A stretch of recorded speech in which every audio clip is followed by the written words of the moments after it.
Hi, this is Jimmy from Productive Engineer, and today I'm going to be taking you through some recent changes that Jotform has made to their platform. Jotform is an online form building platform that allows you to drag and drop rich elements onto a canvas and build your own forms quickly and easily. And Jotform has spent the last several months adding new functionality to their platform. A special thanks to Jotform for sponsoring this video. Let's get started. Okay, so the first feature I want to show you is the approval form process. Basically, Jotform has come out and really redesigned how you do approvals, and they have this really convenient section for managing approvals and actually building approval workflows, which is really cool, and I'm going to show it to you right here. So as you can see here, I have two different forms here. I'm going to make a approval request for this IT service request form. So this, as an example, what I'd be doing here is, let's say I'm running a business and someone wants to get a new computer, or they want to get a new phone, or they want to get a new app. I can create a service form, and then that can get submitted by the user and then sent to an approving party or parties. And I'll show you how that works. So first thing you want to do here is you come into the main section of Jotform here, and as you can see, you have the your two forms. I'm going to come up here to where it says My Forms, and I'm going to click the little drop down, and you can see that there's a My Approval section. So I'm going to click that. Now when I click that, you'll see that I don't have any assigned approvals yet because I haven't done it yet. But over here on the left hand side, you'll see a Create Approval. When I click that, they give me three different options. So you have the Start from Scratch option, which basically gives you a total blank template from which to work with draggable elements that you can drag into your flow. We're going to use that one, but I'm going to talk about the other two as well. The one-step approval actually gives you it gives you a simple basic template for approvals with an approved workflow and a denied workflow, and I'll show you that one in a second.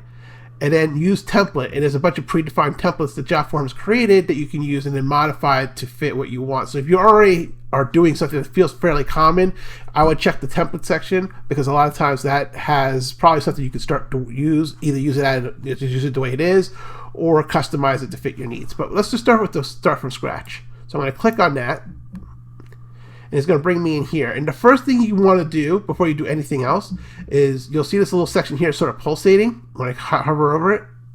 Actually, when I don't hover over it, it just pulsates. Add form. And what you want to do, this is mapping what your approval flow to the form that you want it to apply to. So I'm going to click that, and it's going to show my forms here.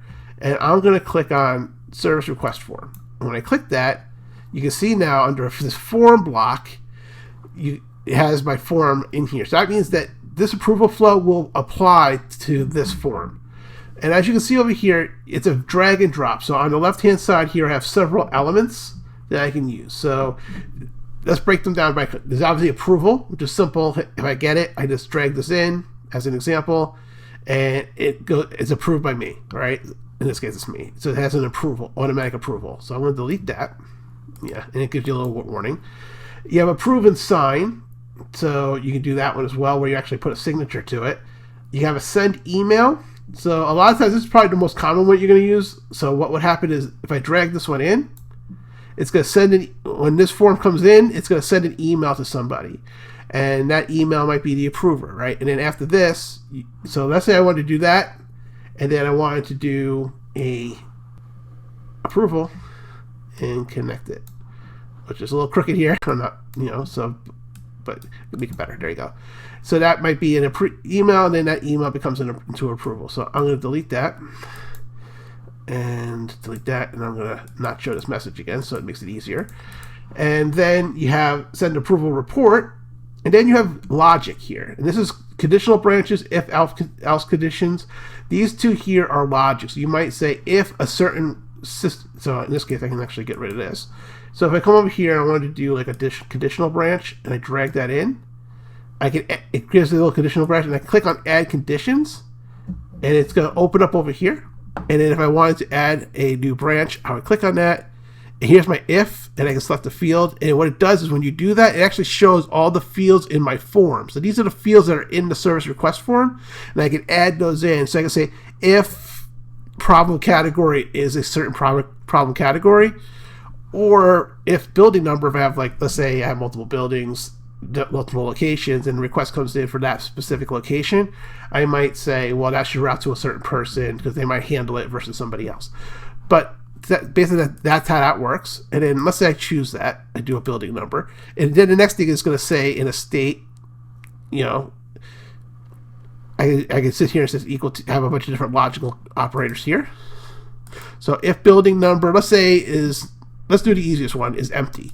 So let's say I have to know what this field is in order to know who should handle it, and it's not filled in. What are the things I can do? Is I can add that conditional branch, and it's a if that is, then I can come over here, add element. I might send an email as an example, connect it to here, and I'll say if it's empty, then I might send an email back to the requester saying, hey, guess what? You need to refill this in. Basically sending them a rejection or a request to say, please go back and refill out the form with the building information in it. So very quickly and easy, I just drag those elements up, and then I can just click here, click on settings for the email. Actually, I probably did that a little fast. I'm going to do that slower. So here you can see, when I click on this, I get these three little icons. I can duplicate the node. These are nodes here, basically. These are pieces of logic or endpoints that I'm bringing in here that I can configure. And these are conditions in here. As you can see, the conditional branch actually has a condition in it. And then I can actually have, if it's empty, and then I can have a second branch that says it's not empty, and just continue routing it. But for this one, if I want to configure this specific node, I come over here to this little email. It actually shows you what the what the response to the user will be. So I might have it in here, instead of saying email, I might say, no building detected. Please add, as an example. And then what I might do here is, rather than say, you can see my submission, I can take this data, exit it out, and I say, hi, you forgot, etc., right? And put in my message here. You forgot to put in the building, please do that. And then what I could do is come over here to recipients, and I can say send their name, and I can say like IT approvers. Right? Recipient email is just the email that I got. I can come in here, and as you can see, when I click on form fields, I have that. Now, right now, it's showing empty because I'm building the flow, but what happened is, when that comes in, and the user's filling in, one of the fields that I have in my form was the email address, so it'll actually key on that field. So in a real-life scenario, I probably would first check, before I check for the building, I'd probably check for email to make sure I have an email address, or I would just not allow that form. When I built the form, the better way to do it would actually be, when I'm building the form, I would actually say you can't submit the form without having a valid email address, right? Which was basically, would say something at a domain. Like in this case, mine is the productiveengineer@gmail.com in this scenario. So I'm going to cancel this, but you can see how that's really easy to build. And that's how you basically would drag these flows here. And ultimately, everything at the end, because it's a flow, at the end of your flow, you definitely want to have an end. And I'll drag this in here. So after I send this email, then this ends this flow. And that's how you build a really quick flow. Let's go back here to my approvals. Excuse me. I still don't have any because I didn't save it. I'm going to create my approval. And instead of using the start from scratch, I'm going to show you the one step. Because a lot of times, if you're doing a very simple approval flow, this one's probably going to cover 99% of your cases. So let's click on that. And when you come in here, we do the same exact thing, but you notice that the flow editor has a little more stuff in it. It has the approval. It actually has a basic approval flow here. So again, I'm going to add my form. As you can see, I have my IT service request form here. I'll click on that. Now, you may, if you're following it along here, like what I'd done, if you had gone through this, you may have noticed that you didn't have a form option. A lot of times, because you can only have one approval flow per form. So if you already had one assigned, you have to go into the form and delete the approval flow in order to reassign it and create a new flow for that form. So when someone fills out this form, the first thing it does is it goes to my approval. If I click here on settings and it goes to the approver, which is me, I have two outcomes here. I can approve it or I can deny it. You can actually add another outcome as well. So you might have like a reassign, or as you can see here, you might have, send it back to the user to do something else before it. You don't want to approve it or deny it. You just kind of want them to maybe re-edit it, things like that. Here, you have the approver email, right? So what will happen is when this comes in, it will send me an email. And then depending on whether I approve it, when I get that email, let me go back in, I have these two options. If I approve it, it'll go down this leg of the flow, which will send the user an email saying this request has been approved, and I'll show you what that looks like. It's very simple, but you can, as like before, we can edit this out. So you can change this, you can change that, you know, and I'll show them everything that was filled in their form. In this case, it's the IT form, so it has all the IT fields and whatever the user, these are properties that they filled in, right? So this is going to have the results of what was filled in the form showing up. And then the recipient, change that name, so you can send it to say whoever you want it to be from. So again, you can be like IP support. And then the recipient email will be in there, as we talked about earlier, because it has that form field pegged, because Jotform's smart enough to, when it knows it's working in email and it sees an email field in the form, that it knows that that's where the response should probably go to. And then you have advanced tab, attach files, you can do PDF attachments, you can hide any fields that are empty, assuming that you're not using them as required fields, things like that. So I'm going to cancel this, because you also have another leg here, right? So it comes in, let's say I denied it. It would go to this field, and then what will happen is your request has been denied. And again, much like before, I hover over it, hit settings. And this, what this makes it easy to do is when the approver gets it, they have a very simple approve, deny, or maybe a third option that's presented to them. And then notice, just like before, you always have to have an end when you build these flows. So hopefully this was helpful to you. I'm also going to show you one other thing here. So I want to show you the templates. So I'm going to go to approvals to get back to my approvals. I'm going to do a create approval. And here we'll just use template, because I'm not actually going to build one. I'm going to show you some of the templates they have here, right? So you have all sorts of leave request approvals. You have education templates. It's hard for me to speak today. Human resources, healthcare. There's probably something in here for everybody, right? And the great thing about these is you can use these templates. So if I clicked use template, like let's say I want to use this one, it'll actually take me right into that template for my request form.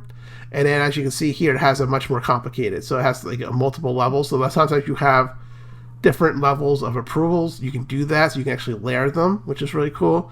And then this has actually some form denial report and approval reports, which actually are created based upon what the manager did here. So very cool, very easy to create and apply to your forms. Okay, next I'm going to show you how to send out a pre-filled form.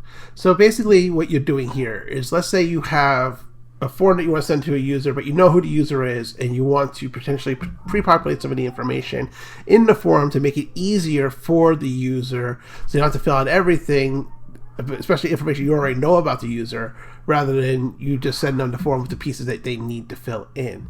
So one popular implementation of that would be something like an invoice, where you're filling out the form, you're providing all the data, and you're submitting it to them as a bill, right? So what I might do here, in order to send this out as a pre-populated form, is I open up the form. As you can see, I have an open form here for a basic invoice. And then you go to this publish option right here. And when I click that, that brings me into the publish sort of submenu. And I have several options here. Now, the thing you want to pay attention to is right here, where it says pre-fill. This is going to allow you to pre-populate your forms. And you have several options when you click it. So when you click it, you have manual pre-fill, which is what you'll probably use most of the time, at least for most users. But you can actually, let's say you're a Salesforce user as an example, and you're running your business through Salesforce, you can actually pre-populate your form with data from your Salesforce. Same thing with HubSpot, et cetera, or if you're using tables to do that or whatever. But I'm going to use manual pre-fill. And I click that, and what it gives me here is add a new pre-fill, and I can click that. When I click it, it'll give me the various fields I can fill in here. So let's say I want to say Jim McTiernan, because that's me, and I'm going to send it to, and let's say that's all I want to pre-fill here. So once I've done that, what I will do is hit create. And when I hit create, it's going to show me this pre-populated form. And what I can do here is I can click this. This is the permissions tab here. I have editable and read only. I can let them edit the pre-fills if I wanted to. So let's say you got something wrong, right? And you want the user to be able to correct it. Most of the time you can use read only for those, because you're pre-filling it for a reason. And when I do that, and I send that invitation, and that's an invitation to that form, it has the email address, and I can say, hi, Jimmy, you are so awesome. Please fill out my form. And click send invitation. It'll tell me that it is successfully sent, And let's wait a second to see what it looks like when I receive it. And here's what it looks like for the user when they receive the email. Very simple to do, and it allows you to really sort of reduce the friction on getting users to fill out your form. Because if you tell them that's pre-filled and they just have to fill in the relevant pieces, it makes it a lot easier for them, a lot quicker, makes them typically a happy customer or user of your form. The next thing we're going to talk about is the redesign of Jotform's inbox. So remember our IT service request form? Well, we're going to go into that inbox, and I'm going to click on that by hovering over it, clicking inbox, and it will show all the different submissions that have come in here. Now, big redesign here is around the sort of the UI of it, right? So click on it, it'll actually show me the submission of the form, and because I had built a flow that made me the approver, you can see the approval step here, and I can approve or deny it. So this is my form here. Now, because it's an inbox, I have additional capabilities. So some of the things I can do is I can reply to the user. So let's say I see their entries, but I have a question before I approve or deny, and I have a question, I can actually click reply and fill that out, right? And I can send them that email. I can type in what I want, click send email, attach files here. As you can see the little paper clip here. I can attach a file. I can even put emojis in. Pretty cool, pretty straightforward. I can add tags, right? So I can sit here and say, I can add a tag to this, and let's say I want to, this is a to-do, right? Because I have to approve it, but I'm not sure I want to do that yet. So I would just click on that, right? And go off. And now you can see that I have this little tag here and here. So you can see like a little indicator that I have a tag, and the tag here is a to-do, right? So this is something I have to do. And there's some predefined tabs in here. So if I click on the waiting for me, because I'm in my account and I'm the approver for this form, you can see that this one would be here. If there were other forms that went to other email address, other approvers, that would be in their emails. I can have a snooze, so I could actually snooze this if I wanted to, and so I don't see it right away. I can archive it, I can trash it. I can actually filter as well. So I can click on my filter tab here and then see that I can filter all of these on a variety of things. So I can click on this, and I can filter on all any of the fields that are in my form, as well as its approval status, submission date. So I might say I want to filter everything on approval status where the approval status is in progress, right? And then apply that filter, and now I'll only see things that are in progress. And the other nice things here is, one of the things I can do is, let's say I want to have a tab that's just for approvals in progress. I can create that tab, and now that query is actually a tab. Okay, so now when I go back to my inbox, one of the things I can do is I can create another filter, and this time I will use tags. And we have that to-do tag, so I'm going to say includes that one. And as you can see, because I'm in here, I'm in my inbox and not in one of the other secondary tabs, I can actually create a new tab for everything I have to do. And this tab will be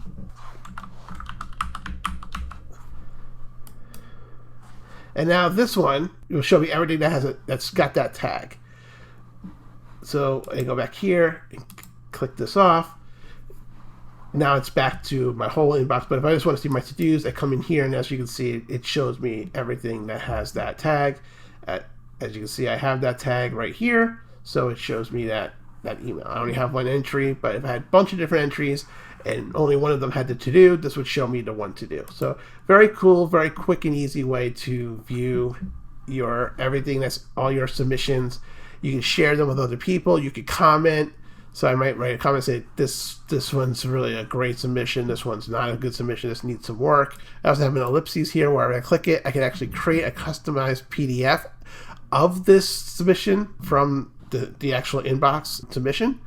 I can forward this submission, so I might want to forward this to a team member. So I might just send this to, at fakeemail.com as an example, right? And then send that off and say, what do you think? All right, send that out. So I'm not going to do that, but it's a fake email, but I have that. I can also have, like I said, I have the comments in here. So that's how these work. So it's a very quick and easy way to sort of view all your submissions of the form that you created and be able to share those with other people. You're able to approve to all the ones that you've approved, all the ones that are archived and done, the ones that you've thrown out, the ones that you've tagged with certain tags. It's really a powerful way to sort of manage all the submissions, because if you have a fairly popular website, as an example, that has a form, or you're running a business that has a service request form or something like this, you're probably getting tons of, many different, tens or hundreds of forms a day, submissions a day, and being able to manage that is going to be difficult unless you have a system that does that. And this inbox allows you to have a system for actually managing and sharing, collaborating on these form submissions that you have. Okay, the final thing I want to show you is perhaps the coolest thing I want to show you, which is Jotform Apps. Jotform Apps are personal web applications you can build in Jotform that you can then share with your users as links or QR codes. And it allows them to actually basically put a web app on the screen, whether it's an Android device or an iOS device. And the really cool thing is you can really customize the experience, and building the app is really simple. And I'm going to show you how I built an app for my site, just a quick one. I'm going to show you the end result, and then I'm going to actually recreate it for you and show you how quick you can build a very simple web app using Jotform. So the first thing you want to do is you're on the Jotform site. You're going to click on where it says My Forms and go to My Apps. And quickly I'm going to show you the app I built. I'll show Edit here real quick so you can see it. This looks pretty cool. It has my color scheme in it.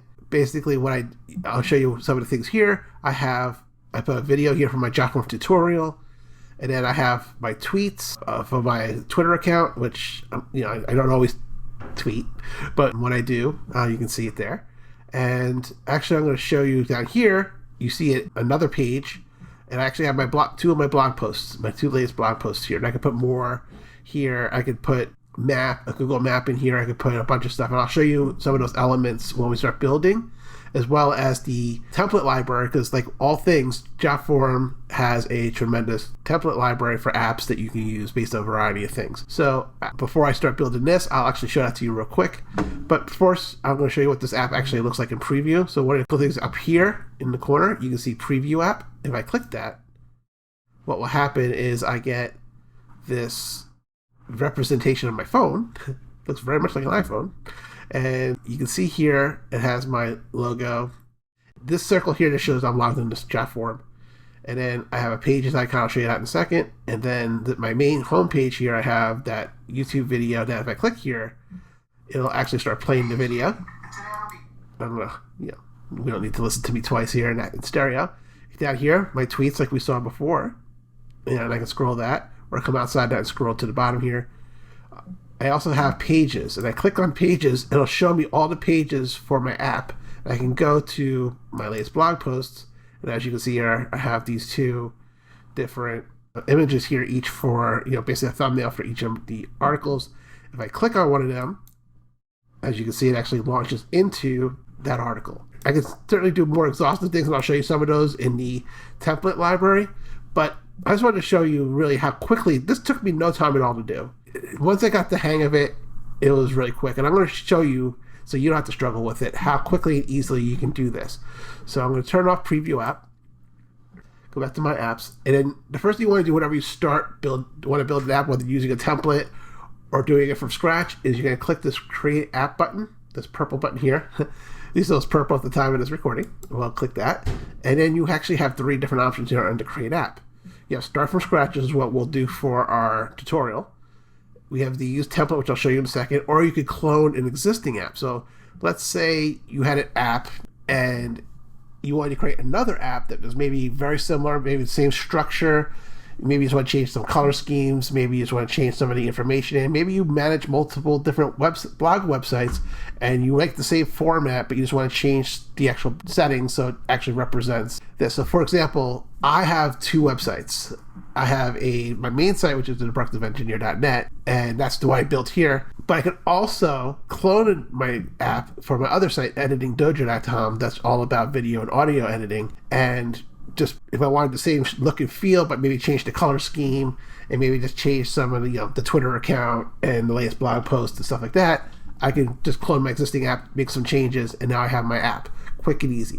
So let's just take a look at the templates real quick here. Really, if you take a look here, you can see on the left-hand side all the categories that you have. And to be blunt, they have a ton of different options. Pretty much if you're looking for any type of site that you have, any type of app you're looking to build in terms of information, it's all going to be here. So you have booking apps, checklist apps, education apps. So I'll click on that one, for example. And then you have a tutoring app here. Let's say you're a tutor, you want to set up a quick website where people can schedule your time. Classroom management if you're a teacher, maybe you're logging all the books you want to read, like a Quizlet style app. If you want to come down to maybe pet care as an example, maybe you're a veterinarian and you want to create a quick little app that your users could go to and basically schedule, find some basic information. Finance, I'll click on that real quick. Maybe you want to build your own little customized personal budget app. For me, I chose to use my blog, so I'm actually going to go back, hit the back button, and I'm going to come here to start from scratch. So the first thing I'm going to do when I click that, show me this screen right here. And this screen has a couple different elements to it. You have your icon here, which is typically going to be your logo, but you can certainly use a different logo in your app title. So I'm going to call this the Productive Engineer. And I'm going to say this blog and YouTube productivity. And so that gives me my title. And then what I can do here is I can click this, and it takes me to this. If you look here on this right hand side, you can see I have the general section, which I just filled that in. Productivity. Actually, I'm going to change this because doesn't make sense. YouTube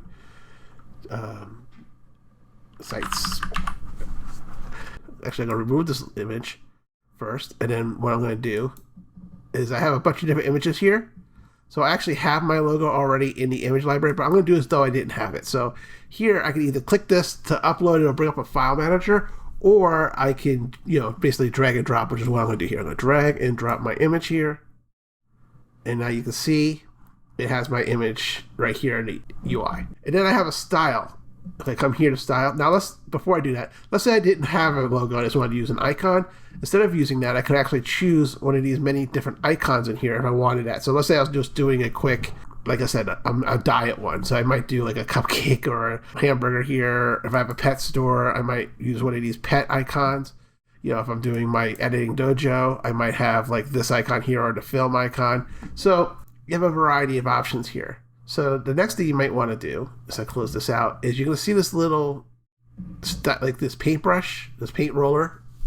If I click that, I can actually choose a color scheme. So here, for example, I can choose this one, which kind of matches what I have from my site. And, the yellow and the, orange. So that kind of somewhat matches, even though it's more of a red and more of a yellow, but I'll use that for now. And that's pretty easy to do. And I can just close that back out. So now the next step I want to do is start adding elements to my site. So I'm going to add my first element. And I have to actually go back and remember what it was. It was the YouTube video. So what I'm going to do here is I'm going to take video and I'm just going to drag it in here. It's my first element. And as you can see by default, as it's Jotform, they put in one of their video in here. But if I want to change it, what I could do is I got to search for my video here offline real quick. So you copy the link to the video you want to put in here, and then you click this little gear for settings. It actually blows out into a settings button. You click that, and you can see you have your YouTube URL. I just take that, I backspace it to reduce it, and of course now it disappears. I can paste my video in there, and now you can see my ultimate guide to Jotform is now in there. So quick and easy. See how quickly I did that. I was able to add that video very quickly. Now, if I want to preview what I've done so far, I just come over here to this preview app, and it'll show me what I've done so far. Notice I don't have that pages here because I haven't built a second page. But you can see my videos in here. My layout is basically the same as I had before. So let's just turn that. So far, so good. We'll come back here. And now the next thing I want to add, if I come over here to add element, that'll show me all the elements I can add. And there's basically two types. There's widgets and there's basic. So we already used the basic one. So the next one I want to use is Twitter. So I'm going to drag that in. Now I don't want to make that second page. I just want to put it on the same home page. And now you can see here, I dragged that in again. By default, it uses Jotform's Twitter account. But again, I can come over here to settings, click that. I'll go offline here real quick, grab my Twitter URL, paste that in. That's my Twitter account. And as you can see, as soon as I do that, all of a sudden, it has my Twitter account in there. So my first page is done, and if I preview again, you'll see that now, just like before, I have everything in here. I have the video and the tweets. You know, it has all my tweets. I can scroll through all my tweets or just kind of move my mouse a little bit over here, and that is good. But I still have to add my second page that has my latest blog posts. So let's click that off. And then I'm going to scroll down here a little bit, and you'll see this section here, Add New Page. So if I click that, notice how I have this new page. And it's called Page 1. So, and I get this Add an Element. So if I click that, or I could have came over here and just clicked Add Elements, View Elements over here, and it would have showed it to me. So the next thing I want to do is actually add an image. So I'm going to come over here. Actually, no, I want to add a heading first. So I come here, I pull heading in here, and I'm just going to type in latest blog posts and click off. And now when I go to preview, you'll notice that now that page's hamburger menu option is there. When I click it, now you can see, just like before, homepage and latest blog posts. I click on latest blog post, it's empty right now except for my heading. So what I'm going to do is we got to fill that in. We'll come down here, and then the next thing I want to add is a divider. So I'm going to come down here to divider. I'm going to click and drag it and just drop it right underneath my heading, and now I have this divider. So the next thing I want to do is add images. Now there's a couple ways I can do this. If I just wanted to show a bunch of images, I could have a slider. If I were to drag that in here, for example, I can add multiple images by coming over here, choosing images, add them, and then what happens is it'll actually slide through them. So it'll show me one image for a period of time, and that's, this is milliseconds. So right now for 1 second, it'll show me an image, but that's not what we want here. So to delete an element, I can just come over here, click on it, and then just click delete, and it disappears.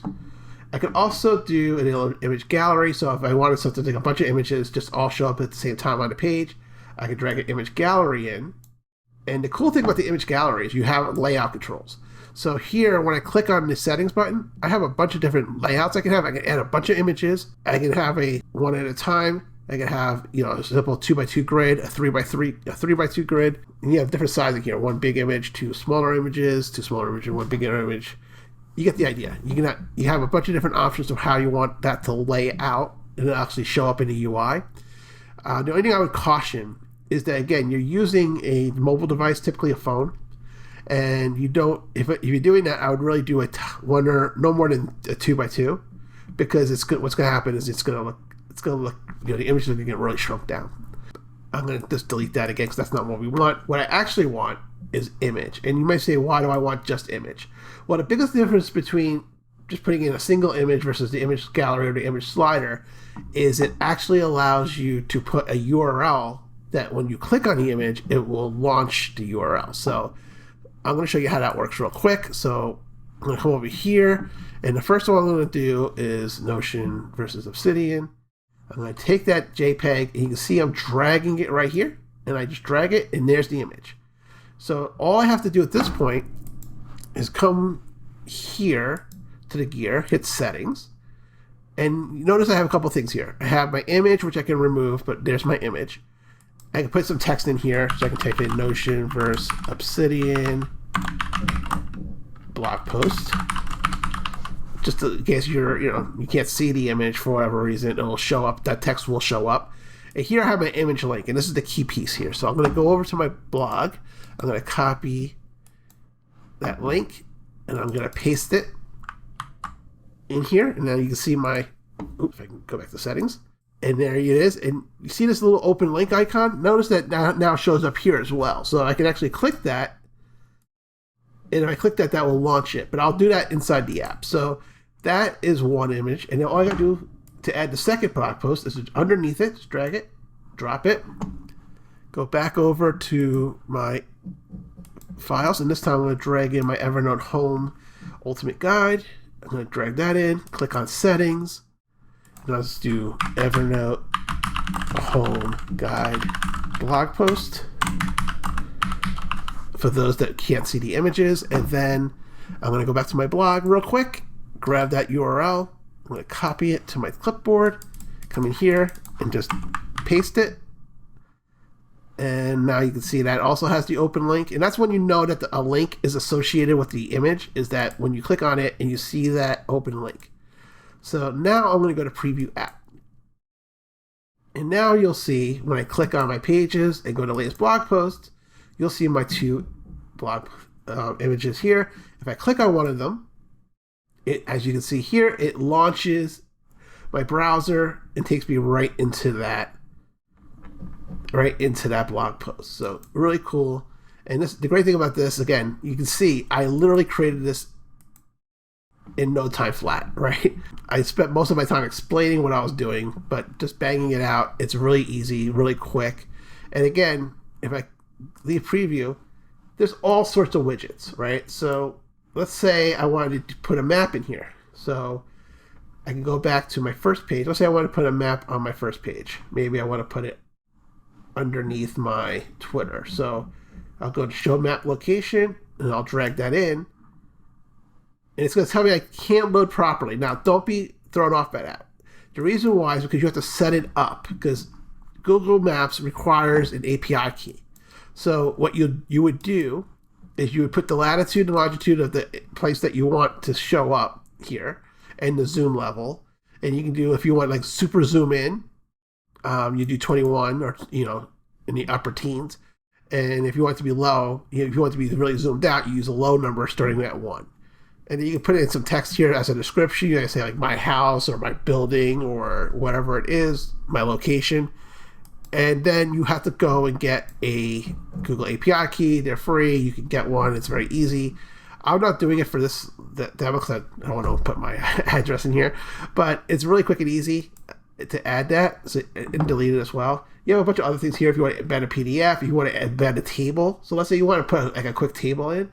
It's really easy. Just click and drag it into your environment. And you can see it gives you 3 columns, 2 rows to start. You go in here and then you can add more, right? Now I wouldn't go more than 3 columns just because typically you're building this PWA, this personal web app, to be on a mobile device, and not everybody has the same size phone. A lot of people have smaller phones. I like bigger phones, but not everybody does. And you have a smaller phone, you start putting a bunch of different columns, like 5, 6, 7 columns in there. It's not going to look good. So you can put in your columns here, your column name. So like let's say I changed my column name to name. You can see it actually updates in the UI right here real quick. And if I say my value is Jimmy, right? So you can see it populates it in real time. So if you want to have a quick little table, again, really easy to add. And then one of the other things you can do is you have different themes. So I have my default theme. I can change it to the very berry, which gives me like a purplish theme, classic blue, or colorful. And I might I think the colorful probably goes with my color theme the most. So if I was doing a table, I would leave that in there as that. So very quick, you can do QR codes. You can add SoundCloud. I think there's also Spotify in here as well. Yeah, there it is down here. Twitter, we talked about earlier. So there's a whole bunch of different things you can add and embed in here. Actually embed Skype in here as well. So a bunch of different things. I don't know if I would want to do that. People just calling you randomly. But certainly you could if you wanted to. So that's really how you use web apps inside of Jotform, how to build them. So if I wanted to publish this, all I do is go to publish, and I have 2 options. I have a app link where I basically put this on my website, and let's say, or I can send this out in an email where I say, listen, to get my mobile app, click on this link, and it would from your mobile device, and then it will actually open that up as a web app. It'll give you an option to say, hey, do you want this as a personal web app? You want this, download this onto your screen, or you can send them a QR. You can download a QR code. If I click that, I get this code right here, and I can actually embed this on my website. So I can copy this code and then paste it into my website, and then that would be in there, and I'd be able to use that. So very quick and easy to gather. I can also download the code as well. Well, I hope this video was helpful to you, and if you're interested in Jotform, I actually have a link. It's an affiliate link I'm going to put it into the description. That will give you a discount on any paid plans that you use. So if you're going to sign up, find yourself signing up with Jotform, you want a paid plan, use my link because it will help you get a discount. I do get some money back for that. So if you use my link, again, I'll put it in the link. No pressure, but if you find yourself using Jotform and you feel like it's really adding value to you, you should check it out. Click the link. So again, thank you for watching my video. Again, thanks to Jotform for sponsoring this video, and good luck. And I hope you learned something from this video. Thanks.